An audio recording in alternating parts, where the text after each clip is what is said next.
we are here to help entrepreneurs either start business or grow your already existing business. I'm here with an entrepreneur guru, my friend Liddell. Typically, tangible assets hold their value versus non-tangible assets. I'm not against stocks at all, period. I just like for my money to be backed by something that's tangible, physical, that I can go see it and feel it's mine.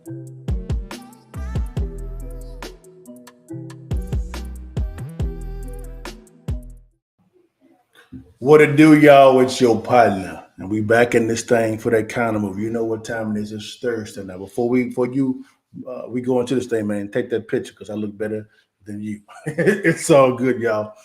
Today we're going to continue our discussion in the retirement account lane. Specifically, we're going to focus on the 401k again.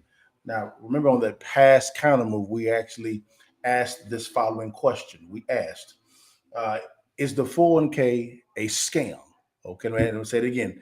Is the 401k a scam? Well, the only person that can answer that question is realistically you. We actually gave some facts, some figures, and we actually invited in some great wise counsel. And they kind of went in a little bit and actually gave you some additional detail to what that is. And so I thought it would be wise, guys, for us to kind of revisit what that was. Okay, so the question we'd ask right now is this here is, let's go back and re-examine this fairly quickly. Okay. I want to make sure that we are fair and balanced here in order for us to kind of really give the details that is needed to be understood here. Okay.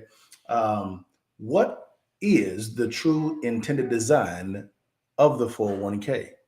And like we did on the past Accountable, we actually invited in Deontay Ford to kind of go through that real quickly for us. I want to invite him back in very quickly to go on the true intended design of the 401k. Before we kind of go a little deeper, let's kind of go back and unpack this a little tad more, okay? All right, burn this on your brain a little bit, okay? This is good information, all right? Here we go, guys. Let's dive into this real quick. All right, here we go.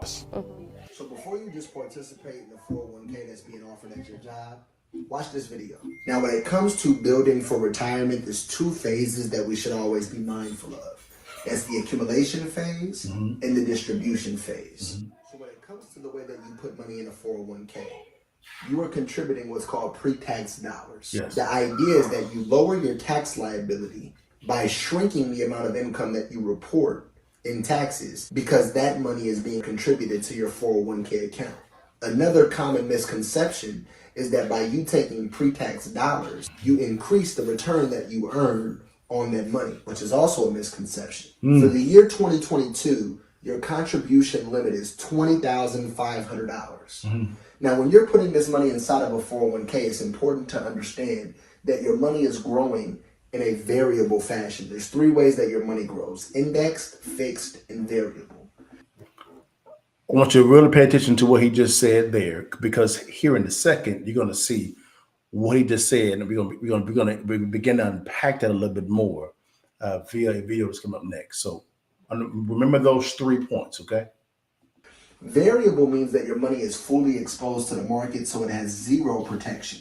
It also means that because the market goes up and down, that your money has interrupted growth.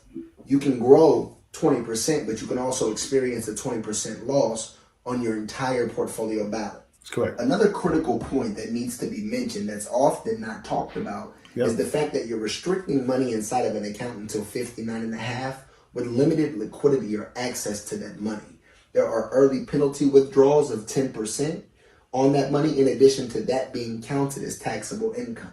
Now, one of the biggest marketing catches for the 401k is the employer match. I want you to pay very attention to this employee match section, okay? So it's the idea that, hey, my employer is going to match me and help me build my retirement, which is true, but there's nuance there because there used to be pensions that were offered. But he said pensions. Again, he's dropping some jewels in this presentation, and you're going to see in a second. Replacement for pensions has been a 401k, even though it was never actually designed to be a true replacement for pensions. What happened is it was heavily adopted in the corporate. It was never its true design. It was heavily adopted. He's dropping some dimes, guys. You're going to see. World because it was a way for employers to reduce their tax liability by writing off anything that they contributed to your account as a tax write-off. Now, you can take loans from your 401k, and typically they're going to be based on prime rate. Now, he's correct when it comes to the employee write-off, okay? Because if they're making a contribution into said 401k account, that's an expense to the business. An expense is always a tax write-off. Very simple. Rate plus 1%. Historically, they average anywhere between 4 to 7%.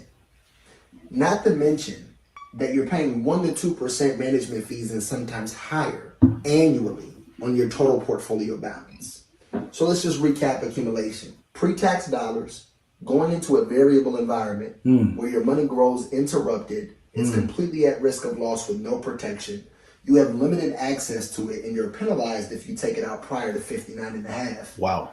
And you can borrow from it in select situations if your employer allows you to. Think about this. You have all these restrictions on this account, and you can only borrow from it if your employer allows you to. Come on. How does that make sense? Keep going. But you're going to pay interest on that money, in addition to the fees that you're paying on your entire balance. Now, when it comes to the distribution side, there's something called Rmds, which are required minimum distributions. By age 72, you're required to take out a minimum distribution based on the life expectancy factor, which is calculated by taking your balance divided by whatever the life expectancy factor is at age 72. Now, if you don't follow this rule, you could take a 50% tax penalty hit on your entire balance. What? That part of it gets me every single time, guys. More restrictions on your money. Now, you spent all this time accumulating this money in the accumulation phase. You were planting seeds to grow your... Hold on. Let me park right there for a brief second, guys. Come to me. Let's unpack that.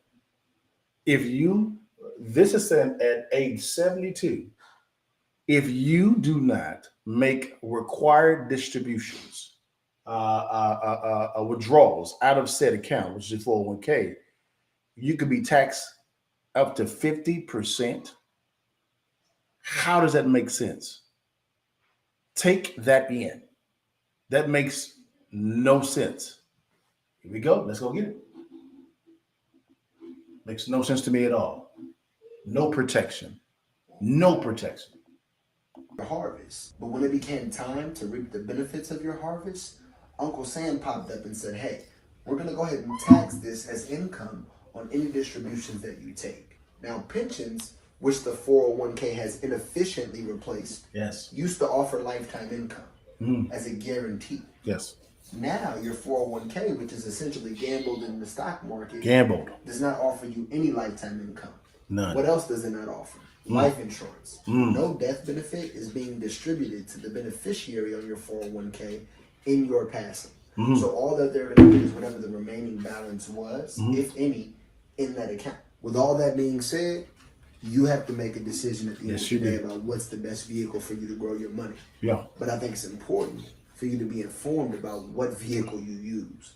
So once again, before you go to your job and just sign up with the 401k plan because that's what they tell you, ask questions. Watch this video. Reflect on what it is that I've told you today. Moral of the presentation, understand where you're putting your money before you put it there. And if you have questions. So guys, again, amazing presentation by Deontay, unpacking from a very balanced perspective, the true intended design for the 401k. He answered that succinctly. So if you don't understand it, just rewatch it again in this podcast or last week's podcast as well. It's in there as well. So with that being actually said, we got to answer this question. Is it a gamble to plan for retirement with a 401k? Now that we understand the true intentions behind the design of a 401k, okay, Deontay did a great job unpacking that for us. Is it a gamble to plan for retirement with a 401k? Well, to answer that question, I thought that what we would do is we would actually bring in another expert, and you guys may know this expert fairly well. Frontline actually did a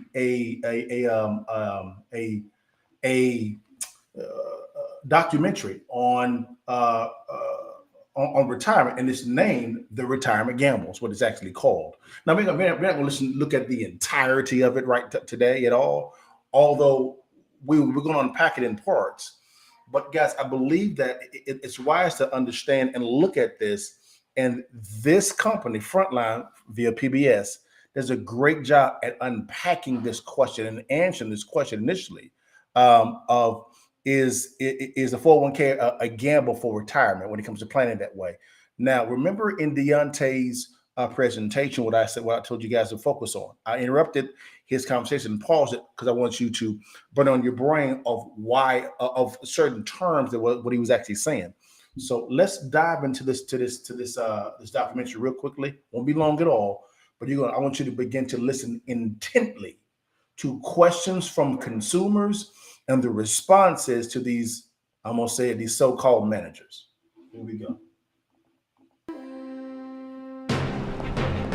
Tonight on Frontline, America's retirement crisis. It's tough to really worry about retirement right now. I guess plan B would be to keep working. My retirement plan is fingers crossed and pray, basically.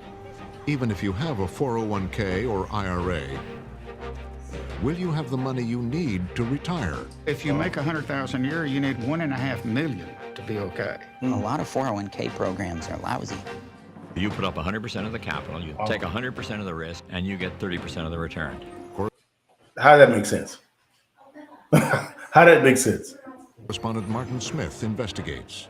Make it simple. That's a question that can only be answered on what your risk appetite is. If you don't want making it simple.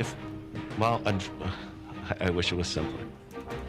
Notice that he's a manager. Notice that when things are complex, that's where money begins to be siphoned at in those areas to where it's complex. So they're saying the whole thing is complex, so they can begin to grift the money out of it. I'm gonna call it a grift. It's a grift. If you want to gamble with your retirement money, be my guest. Tonight on Frontline, the retirement gamble. Listen. Increasingly, Americans in money trouble in this bad economy are borrowing from... And the number of workers borrowing from their accounts has reached a 10-year record high. Number of workers now rating their... Let's begin with one simple fact. America is facing a retirement crisis. Yep. And the statistics are grim. Yes, they are. Half of all Americans say they can't afford to save for retirement. The average sound familiar? Retirement fund has lost $12,000. 1/3 have next to no retirement savings at all. The need for many Americans to work longer and save more for retirement. I just don't know if I'll be able to save that much. People with shrunken retirement God willing, Social Security will still be there. For someone like me, it'll probably be enough to keep me out of poverty. Retirement fund gets... Notice he said Social Security. So his solution is embedded in the political realm. Bad move. Sliced and diced and divvied up for Wall Street to play with. Now, I'm just going to have to somehow find a way to save 10% of my salary or 15% of my salary, which is probably what I need to actually be saving to have any shot of retiring, not on food stamps. Wow. Yeah, I don't know. Hope. Hope. How many of you guys are in the same boat that this young man is in the I don't knowville? And just hoping things turn around, and your solution is embedded in the political space. This is your reality. Hope to be able to retire.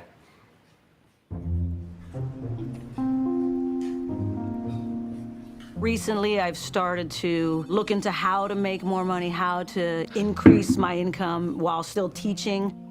It's tough to really worry about retirement right now because I know it's so far off, and I know that worrying and stressing over it is an easy thing to do. But I'm also of the mindset that as long as I don't have too many bills or anything, too many debts, then I could essentially live off of whatever I get. I guess plan B would be to keep working, but I'm really banking on plan A. Is this your reality? It's pretty scary, isn't it? Otherwise, yeah, no, I don't have a plan B. Wow.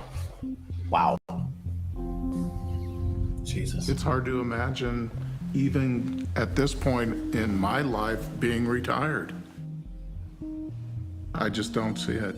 You know, living the American dream of having your house and being able to retire.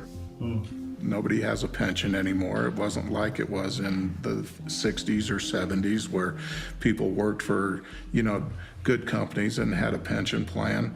I think that's a harsh reality for a lot of people. I think, and I do think that we'll be working until, we'll definitely be working until our probably mid-70s. If I had to make unless we can make up some big ground soon. Wow. Wow. Wow. You know, I consider myself middle class. I don't have the luxury of a couple $1 million in savings. The cost of living's going up. Your water bill goes up, your utility bill goes up, your gas bill goes up, your food goes up. Yeah. Retirees are getting stressed because their nest eggs, their savings, are not producing any income for them. So they're all wondering where they're going to make ends meet. I'm fortunate I can live at a higher standard because I have a little bit of a nest egg in my retirement savings. But others, they're at poverty level. Wow. As for me, I'm almost 65. 65. I started saving for my retirement in my late 20s. Wow. 45 years. But along the way, I dipped into my nest egg, not once, but several times. So this is my IRA and 401k, and which will be cleaned out over a certain amount of time. Right. And now, like millions of other baby boomers, I too don't have enough. The key to your retirement working out is having enough return on your assets. Most of my savings went to pay for my kids' educations. This is where fees would really hurt you badly. This is where fees would hurt you badly. A divorce and the crash of 2008 didn't help either. Well, it looks like my own personal fiscal cliff. I'm now planning to work for as long as I possibly can. So this whole plan is predicated on working full-time until 70. Yes. And at 70... From age 70 to 75, I have you working part-time. I want you to look at who's in the room with him making these decisions. One person. Where's the team at? He's getting counsel from one person. No one's there to even offer a different perspective to assure that what his advisor is advising him is even correct. Is this your reality?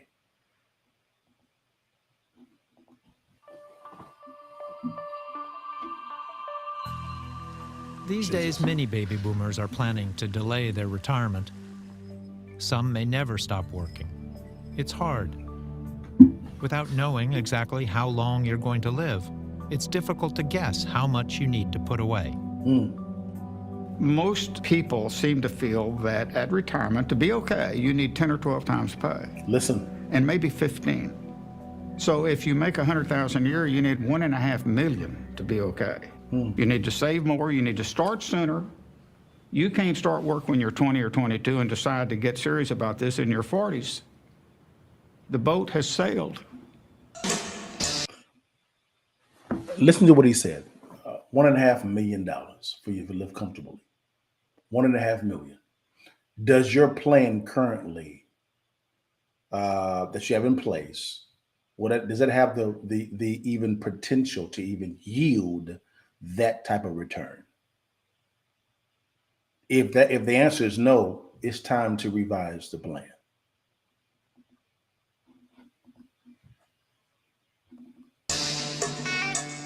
So what can we do? Today, Americans entrust over $10 trillion to thousands of big and small financial service providers. Wow. Click. I just bought stock. You just saw me buy stock. No big deal. With expensive marketing, Not headed for bingo night. These companies compete for our money. You gotta buy. Yes, I'm for picking. I'm for buying. Do a super strong buy. But there's so many choices, it's hard to understand. When it comes to mutual funds, it's often hard to tell what you're looking at. Rather than a system, it's more like a free-for-all.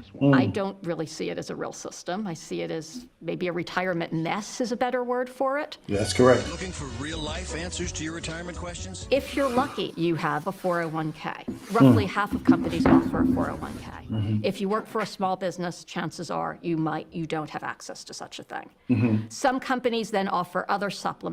And then, of course, there's things you can do on your own, like the individual retirement account. So it's entirely confusing. Right. So where does one begin? Let's talk about that 401k you picked up back in the 80s. About 60 million. Look at all of the marketing predicated on getting after your resource that you actually have in your 401k. Look at all this marketing. I mean, wow. Americans have signed up for their company 401k plan. These are your 401k election forms. As you can see, there are numerous options to choose from. And remember, this is your retirement, so make your selections carefully. But most people remember their first 401k meeting as dumbfounding. Any questions? I had no idea. I was so confused. Wow. I came out of that meeting and I was like, oh my God. It was overwhelming for me, the knowledge that you had to have in order to invest. Yes, you still signed up for it. Really was kind of clueless. I didn't know what I wanted to invest in. I really didn't know anything about it. I had learned somewhere, I had heard something about if you're young, you should be more willing to take risks. You have time. So other than that, I really knew nothing. And that's one of the best aspects of this. They showed you the plan. You either had your choices between an aggressive investment, moderate, or conservative. You know, there was nobody there managing my money. It was all up to me. So traditional pensions don't necessarily let you take it all in a lump sum. The 401k is one of the only products that Americans buy that they don't know the price of it. It's also one of the... So most, if not all, most, I'm gonna say most, Americans that actually have a 401k have no clue at how much it costs them to invest in this account. I can guarantee you the employer that's actually matching it, they got a squad behind them, letting them know exactly what's going on. From accountants to CPAs to bookkeepers to attorneys, they got a squad. Do you have a squad? Because your partner in the deal, which is the employer, has one. Do you? The products that Americans buy that they don't even know its quality. It's one of the products that Americans buy that they don't know its danger. And it's because the industry, the mutual fund industry, have been able to protect themselves against regulation that would expose the danger and price of their products. This is called lobbying. That's lobbying. Politicians, where you at? Republicans or Democrats, where you at? Elected officials, where you at on this type of stuff? We keep talking about paying the fair share. Hey, let's begin right here. Huh? What's going on here? It's time to have these real discussions, guys. This may be a boring discussion, but it's time to have those boring, important discussions right now. Okay? We're almost done. It used to be much easier. In 1970, 42% of employees had a pension, a guarantee by your employer that you would get a good percentage of your salary and benefits upon retirement. This is the life. Great marketing plan. What with my retirement plan? Look at the and market. a few dollars I'd saved, I didn't have a thing to worry about. Workers didn't have to figure out how to manage their own savings plan. It was done for them. It was very simple. The employee really didn't know any of the mechanics behind it. They just knew when they came close to retirement that they were promised a benefit, so a secure income over their entire life. So they had this income until they died. And so what was wrong with that system? Absolutely nothing, Listen. to be honest. It was a great system. The problem was that over the last decade, the rules of the game changed. The rules. The rules of the game changed. Who's in charge of the rules? What did it do, Congress? What's going on, elected officials? We at it again. We at it again. What's going on? What changed was that people started living longer. New accounting rules, global competition, and market volatility too affected the cost of maintaining a pension plan. The old system became an expensive system, I think, Yes. from an employer standpoint. Yes, it did. They have to know how to manage investment risk, and they have to know how to manage longevity risk. And they have to spend a good deal of money. And they have to spend a good deal of money, and if the market doesn't do what they hope it will do, you know, they can lose some of the cash that they've actually put in from a. This was one of the first honest retirement professionals that I've heard. Listen, there's a lot of ifs, variables, no security. None. Increase in fees, increasing all this risk, no education behind what's going on with the risk. What's happening? People losing their money. I guarantee you, your partner, which is your employer, they got a squad behind them mitigating this risk for them. Do you? From a funded status standpoint. So it's pretty complex. One of our major concerns is to protect our accounts against risk. It was then that corporations found a new loophole in the Internal Revenue Code. What essentially happens is that the 401k comes in the late 70s, early 80s. It starts as a corporate tax dodge. Basically, it's if you're a high earner, you're going to put some of your money aside. Nobody ever thought that this was going to apply to the rest of us. I mean, there was never any thought of it. So not quite by design, a new retirement system was born. New retirement Big brokerages and banks saw an opportunity to Again, new system. Do you know the rules? You got to ask these questions. Got to ask the questions. What's the structure of the deal? Do you know those? Do you know these rules? What changed? Legality, tax-wise, what changed? Do you have the answers to these questions? expand their business and helped employers set up and run their new plans. Wow. They promoted the arrangement as a win for everyone. From the individual perspective, the 401k actually opened up the opportunity to save for retirement for many individuals who worked for businesses that didn't have a pension. Jesus. And it also allowed them to have a portable, vested amount of money that they could take with them as Americans started changing jobs more frequently. It's as simple, though, isn't it, as the businesses decided to get out of the business of providing pensions and shift the burden to employees. I would express that more as a sharing of the responsibility for retirement between employers and employees. Come back to me for a second. I actually agree with her here. She was actually right. Sharing. It was more advantageous for employers to exit the pension plan, okay, and to begin to really heavily invest and push the 401k plan, okay? Advantageous from a tax standpoint, risk standpoint, security standpoint. It was all there, and they have the government right behind them saying, do what you do. They had a squad. My question is, where's yours at?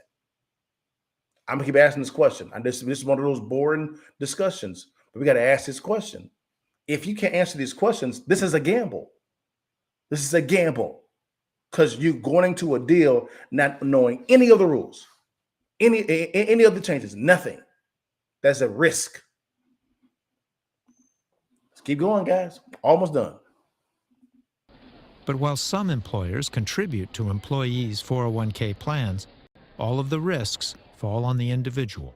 401k plans really place the burden on the individual participant to have an adequate retirement.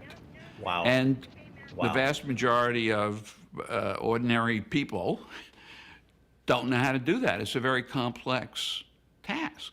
We wanted them to be able to figure out how much they needed to save for retirement, how to invest that money, and then once they had a lump sum, once they retired, how to withdraw the money so they didn't outlive their assets. So that's 3 different risks.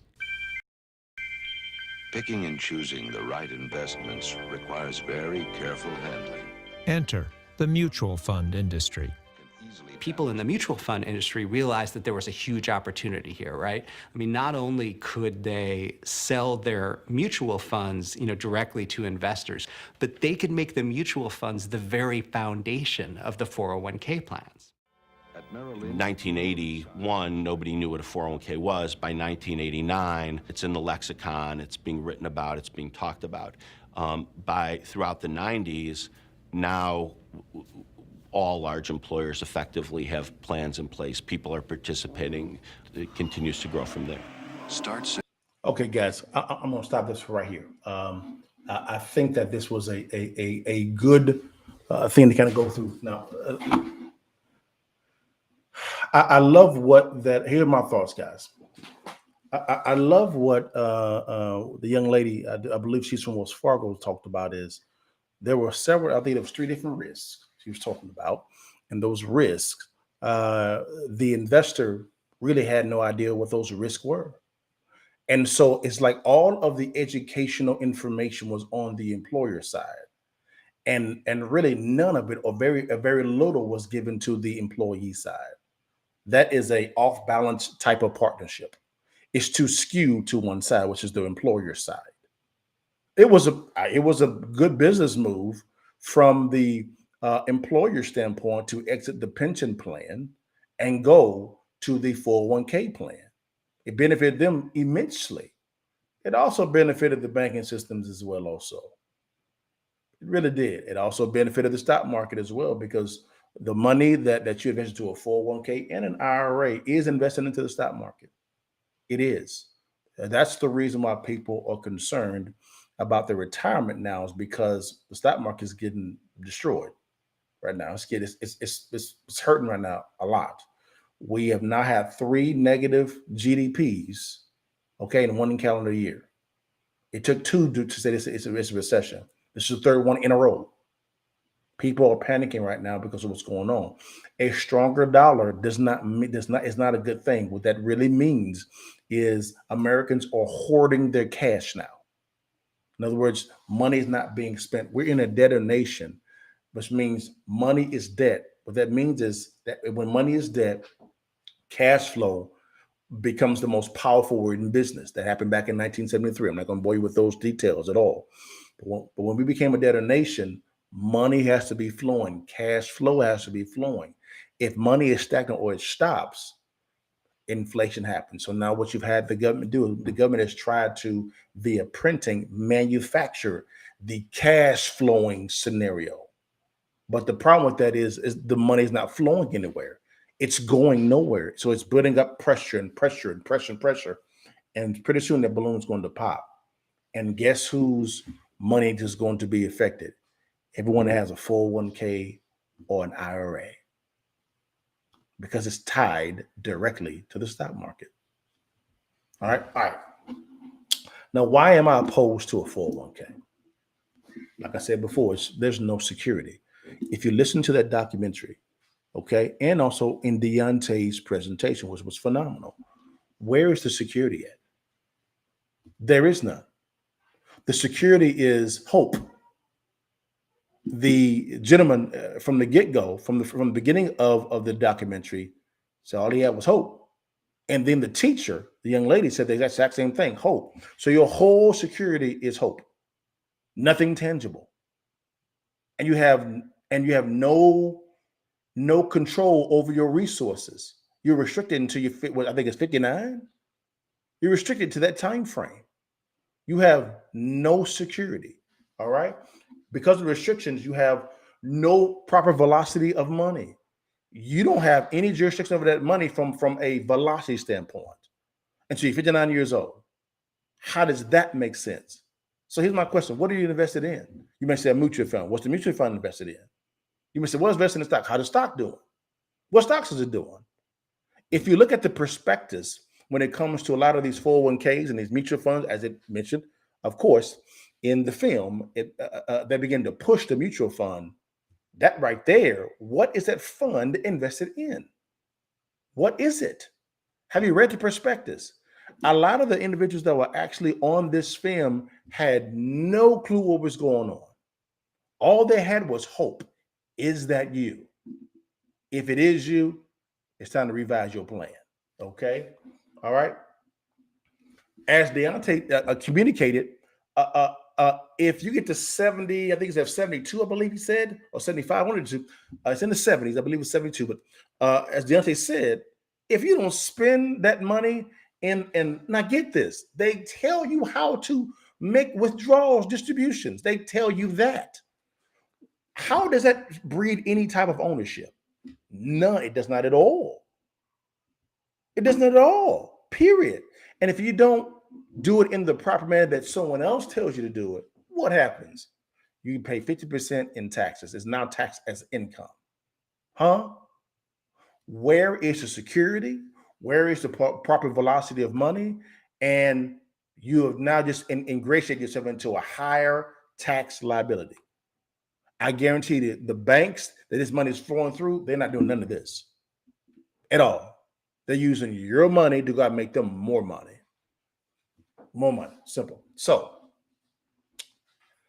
the podcast is called The Countermove. So guys, what's the countermove? I know this is one of those boring discussions, but I'm gonna call you as an entrepreneur because you're in charge of your own personal economy. So as an entrepreneur or intrapreneur, okay, you got to ask these tough questions. Where's the bottleneck at? Got to ask you these questions, okay? So what's the countermove? I'm gonna keep beating the drum, and either Jesus comes back or he takes me home, one of the two. Because that one comes first. Guys, please look at it in some form of fashion. Get with a license. The key word is wise life insurance wealth manager. Okay, the key word there is wise, and let them know what's going on, and begin to put your money in the proper environment for it to be protected from loss, and for the yield, the velocity of money can increase tax free. Okay, a 401k and also an IRA and also a Roth IRA to me are horrible environments. They make no fiscal sense, none. Now that this is my opinion, I am not a wealth advisor at all. Period. This is my opinion alone. Okay. Put your money in the proper environment first. Okay. That's the first investment you should make. Okay. Is that type of move. Because now you are insuring your money. You are now becoming a banker. Okay. Because the banks take your money that you deposit into the account. They take your money and then they go put that into a life insurance policy themselves. So if it works for them, why don't you do it? It's very simple. All right, guys. Number two. I'm also going to say once you actually get it out of you put it into a life insurance environment to where you're making the max amount of yield, decreasing your liability and tax liability. Now you begin to invest into key thing here is tangible assets. I love real estate because it shields me from inflation. Right now, guys, my real estate is increasing in value due to inflation. Right now, guys, the rents that actually coming in, my rents have risen because of inflation. So people are complaining about inflation while I and my firm and my partners are benefiting from bad fiscal policies. That's the reason why tangible assets are so key. Silver saying the same thing. Real gold is saying the same thing. People are flocking. Why people should be flocking to tangible assets, guys. Tangible, if that makes some sense. So I know you're kind of going hard in the paint. I think since now we've had a three times in a row negative GDP, playtime is over. Okay, being passive is dangerous. It's time to become a lot more active. That means widen the circle and inviting in some wise counsel. Okay, the key word there is wise counsel. This is a great time to invest in two assets. Okay, if it's time to invest in life insurance, it's a great time to borrow from the life insurance company and then invest into real estate. Your money is protected. Let me unpack it for you. When you actually put money into life insurance policy, that money is insured, and then you borrow from the life insurance company. Okay, your money stays in that environment. Okay, and then you go out and say you go out and acquire real estate, which is great. That the real estate is actually insured as well. So both your money, the same dollars are insured twice. Okay, it's backed by a tangible asset and also a asset of life insurance as well also. And none of your money's in the deal. That's called a win-win. Now you're beginning to play the exact same games that these 401k companies, these fiduciary companies, these banks are paying. They have made a fortune off of your money. They really have. So what are you going to do about it? What you going to do about it? What's your counter move? We can either sit in the corner, bitch and moan and complain, and turn to these guys called political vote getters, which is politicians to solve your problems. Which is, if that is your case, as you saw in the film, I feel sorry for you. You will be let down. You will be let down. The solution is not coming from the political system. It's not. Sorry, it's not. It starts with you. It's your money. It's your resources. It's time to play. It's time to play that big boy game. That boardroom game. It's time to get in that boardroom and see what's going on. Widen the circle. You can reach out to me via DM. Deontay as well also. You can go to him as well. Of course, just let me know. I can refer you to a lot of people that's already on my team. Okay? And they'll be willing to help you out, guys. You're not in this alone at all. Just widen that circle. Inviting that wise counsel, man, and watch what actually happens. Have that vision to do that. And watch what happens. Your vision will drive you to success. All right, guys. Well, guys, thank you so much for your time. God bless you. I hope you enjoyed this. I hope it's added some value to you. Okay. And I know this was a little bit of a tough discussion, but don't be afraid of tough discussions. Embrace it. Okay, embrace it so that you can understand where the logs that are in your eye, so we can properly get that log out so that you can begin to really live that abundant life. Hey guys, God bless you. Have a good day, guys, and I'll see you next Thursday on the Countermove. Holla at your partner. Vision. You hear this word mentioned when individuals are looking for solutions to life's challenges. But let's go a little bit deeper. Let's unpack this a little bit more. Let's define the word vision. The dictionary defines the word vision as the ability to think about or plan the future with imagination or wisdom. Now, in a crisis, individuals go through a myriad of emotions: hopelessness, fear, and anxiety, just to name a few. This is the part I want you to really focus on. Sharpening your vision is a life principle that you can apply today to begin solving your problems and resolving these emotions. So the question that you have to answer today is, do you have a vision? Answering this question can immediately change your life.